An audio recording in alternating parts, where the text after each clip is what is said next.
Open the glove box. Remove the damper arm.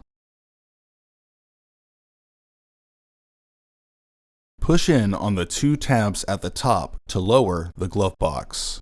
The housing door has locking tabs on each side. Push them outward while pulling from the top to release the door. Remove the old filter and clean out any debris inside the housing. Insert your new filter into the housing with its airflow indicating arrow pointing down. Close the housing door, making sure the side tabs lock back into place. Raise the glove box. Reinstall the damper arm. Close the glove box. Order your parts today at filterheads.com.